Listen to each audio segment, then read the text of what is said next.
Yes, so question number 11. We were discussing question number 11 last class, and here it is. It's another application of coordinate geometry, but slightly different from number 9 and number 10, okay? Number 11 and 12 have a slightly different approach, whereby the equation is not provided. Okay, so in mathematics, sometimes you are given an equation. Let's take a look at it.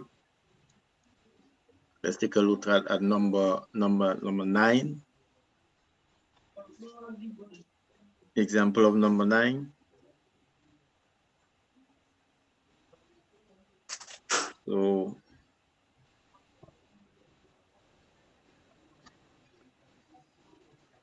right. Number 9 explains. So if you take a look at number 9, the equation is provided. Okay, the equation is provided. And in mathematics, when you are told to solve, there are two things that may happen. Okay, you may be provided with the equation, and then you are required to use that equation to do your solutions. That's like number 9 and number 10. But in certain cases, sometimes you may have to form the equation. So as you can see, you are reading, a variety of tomato plant grows 18 centimeters every week. At the start of the week, the plant was 5 centimeters high. The plant will be fully grown when it reaches a height of 131 centimeters.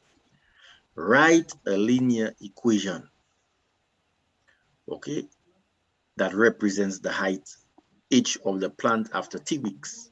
What is the height of the plant after 2 weeks? How long will it take the tomato plant to be fully grown? So all of this information is given and no equation is provided. And actually for part A, they told you to write the equation. So the equation you have to write have to resemble something like that. Y is equal to mx plus c. So you have to use the information that is provided there. You are given 1, 2, 3 numbers in the information.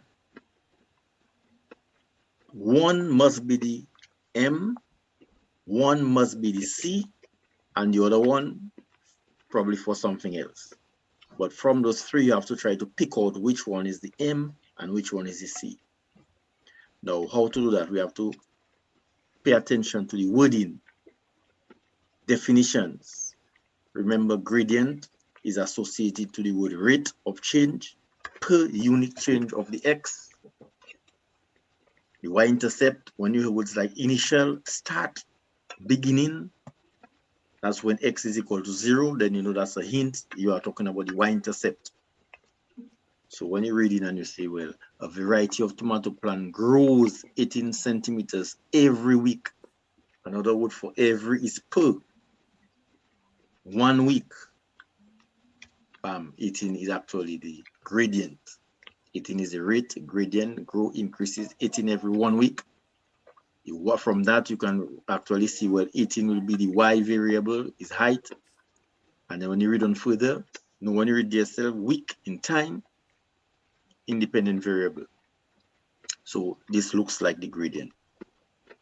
Okay. At the start, we did not highlight this word, but this word I think needs to be highlighted because it is the clue that the 5 now appears to be the y-intercept. Start, initial, beginning. Okay. All right. So this is a hint that 5 is supposed to be the y-intercept. And the 141 and the 2, then we'll deal with it after.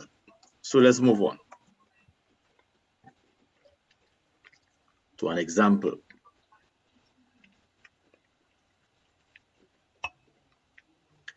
Well, this is from notes taken from the booklet, so you can read it. Okay, I think there's a big space there. You have another copy somewhere. Yeah, you can check out the booklet. You can get it in the booklet. Okay, we don't all of that there. Okay, still. Oh, why is not coming?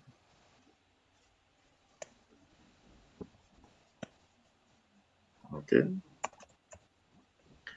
So therefore now you can read the booklet and you'll get some info with regards to a question like that. But it is very worthwhile for us to in situ live demonstrate chalk and ball. All right, so here's our chalk and ball, because reading mathematics sometimes, you know, can be challenging.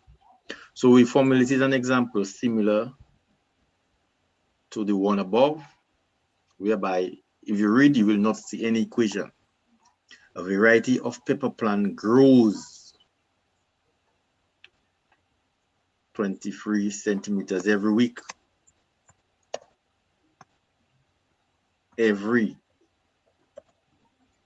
Per week. At the start of the week, the plant was 12 centimeters high. The plant will be fully grown when it reaches 243. Write a linear equation that represents the height of the plant after 1 week. Part A, the solution for part A. Can anybody tell me what words I can write, what clue I can write, apart from just writing the equation? Imagine you want to instruct a friend about that, what you are doing. Let's put some points there. What is the first thing you would like to, share with that student, that companion, that colleague of yours? Instead of just writing the equation, bam. And the students say, well, the friends say, well, how did you get that number? Why is that number you put there? What can you write there? I need to get a perspective of how you're looking at it. Anybody? Based on what we discussed last class, based on what you are saying here, based on what I just did there a while ago, I highlighted this 23 per start 12. What can we write? Anybody?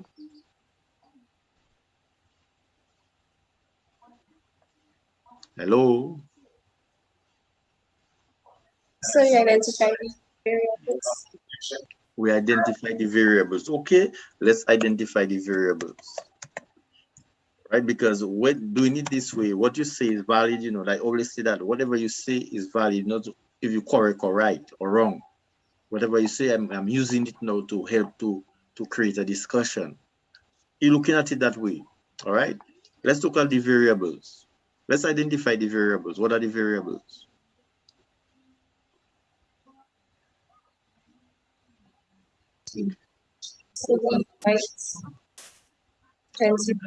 Height is a variable. And what else?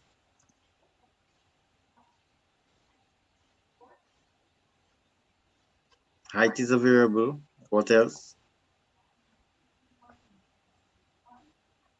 Height is one variable.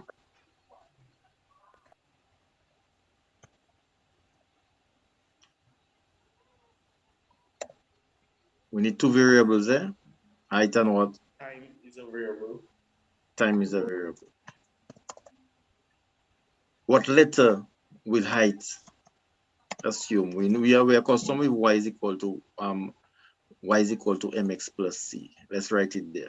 All right, the famous y is equal to mx plus c. When we have linear equation, also you can go, well, I have math type, but some person would like to learn how to type in Word. You can go in insert, Word document comes with equations, and you can practice using it. All right, you might want to type your matrices. You might want to type certain mathematical, like fractions, up and down, exponents, square roots. Okay, so it comes with an insert equation. I have a math type, I downloaded, but you can use equation. It does the same thing similar. So to formulate the equation, we need 4 letters. We need a Y, we need an M, an X, and a C. Y and X are the variables. In our specific example, we determine the variables to be height and time. Height would take the place of which letter, and time will take the place of which letter? H and T. Okay, H, so height of H and time of T.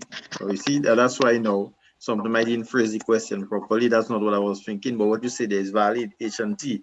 No, in our general equation, Y is equal to mx plus C. H will be which letter, Y or X? It will be Y and T will be X. H will be Y and T will be X. Okay.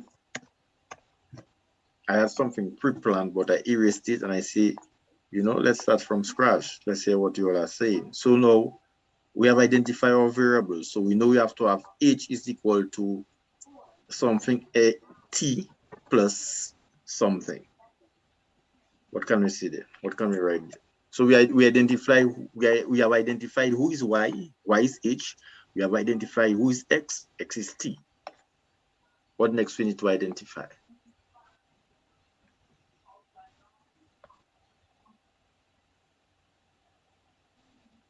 C, the y-intercept. We need to identify the y-intercept. I'll put it down there because normally the y-intercept coming after something else. What is that other thing I'm referring to?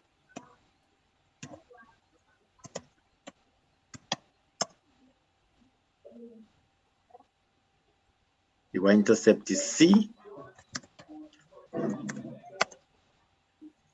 But okay, what I'm going to do there, I'm going to put a colon there.